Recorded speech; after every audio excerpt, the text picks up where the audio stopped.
Hey everyone, Jason Russell, branch manager, Caliber Home Loans. Hope you guys are having a terrific start to your week. I wanted to record a video. I've been having a lot of conversations with clients about the potential or possibility of having to bid over the asking price on current homes that are for sale. As everyone knows by now, the housing market itself is just really going crazy. And a good majority of people are being forced to bid over the asking price on a particular sale in order to get your offer accepted. And a lot of times, clients ask me, should I do this? What's the right call? Where do we stand?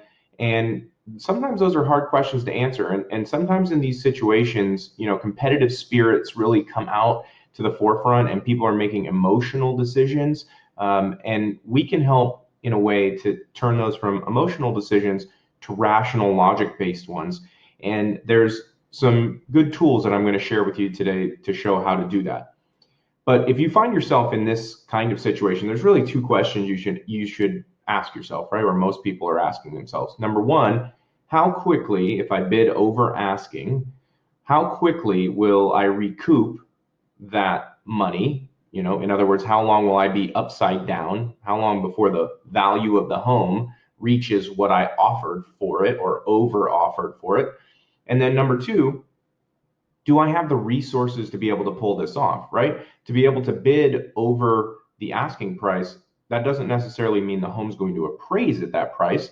And so you may be in a position where you have to make up the difference. So what happens if I, put myself in a position where I don't have the cash necessarily to make up that short appraisal, or I want to avoid paying a higher amount in PMI or mortgage insurance? There's a lot of questions that you have to ask yourself. So we have a really cool tool that I like to offer to my clients called a bid over asking tool. And I want to just kind of share with you really quickly how that works. So let's use, for example, a home that's currently for sale in Tampa, Florida. Okay, current asking price is $499,000. This hypothetical buyer says, okay, in order to get my offer accepted, I'm going to need to bid $20,000 over that asking price for a total bid of $519,000.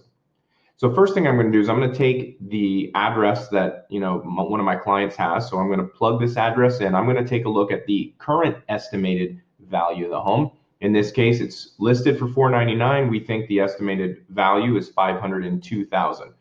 They're going to bid $519,000, right, to get the offer accepted. So we have to ask ourselves, how quickly am I going to make up that difference? And the way we do that is we take the sales activity in the area, we kind of do the math backwards, and we determine that the break even by the time the home will be worth $519,000 in this scenario would be about 4 months. And I can do this with any property, any zip code, etc. So if you have your eye on something in particular, we can run this. But in addition to telling you how quickly that break even period is, how long you'll be upside down in the property, we're also going to be able to show you what the appreciation forecast looks like for the years going forward.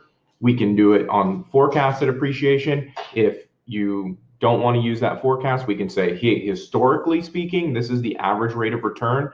You can use that number, and we can basically show you how long this investment is going to take for itself to catch up, and what the investment return would be going forward estimated. Now, the other part we mentioned is, do I have the resources to potentially come up with any shortage? Well, this is where a good local loan officer can really make a difference, because those of us who've been around the block a little bit, we have some tools in our tool belt that can help in a lot of ways. So for example, let's say we have someone that, generally speaking, in that same scenario, that if they did get an offer accepted at $499,000, they would be looking at, I'm going to do a loan amount of $400,000. My interest rate is going to be 3%, and the principal and interest payment on my mortgage is going to be $1,686. Well, in our scenario where we say I'm going to have to bid over asking, I'm going to have to go $20,000 over. If the home doesn't appraise at that level, I'm going to be short that money. What can I do? Well, there's some examples that we can use, and again, these are just kind of hypothetical numbers, but let's say, for example, if instead of taking that 3% rate, you took a 3.375% rate, And in exchange for that 3.375% rate, we, the lender, would actually give you a credit of $6,000. Now, that's $6,000 less dollars you need to put down on this home, right? So that's going to help you save that $6,000 or put it towards that bid over asking. Now, granted, that's not a full 20. We may have to get creative in other ways, but it certainly can help you bridge the gap in a lot of ways. So it's important that we kind of talk this through. Now, there's no free lunch.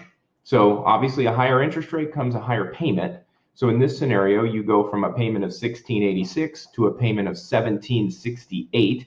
And what that basically equates to is we're going to give you $6,000 in cash to help you bridge that gap. And in exchange for that, you're going to pay $82 a month more on your mortgage payment. Now, for a lot of people, that's going to make sense, right? If you do the math and see how long $82 would take to pay for $6,000 in costs, a lot of people are going to refinance by that point. Many people may sell the home within that point, so it still could be the right call regardless. But my point is simply that there are some options available if we need to get creative. So ultimately, if you're in one of these situations and you want to talk about what your options are and what those things look like, please let me know. I'm happy to run the scenarios on various properties. I'm happy to run the scenarios for your particular loan, and just to give you a feel for where you're at so you can make a logical, informed decision as to whether or not you should consider bidding over asking. Again, Jason Russell, Caliber Home Loans. I hope you guys have a great day. Thanks.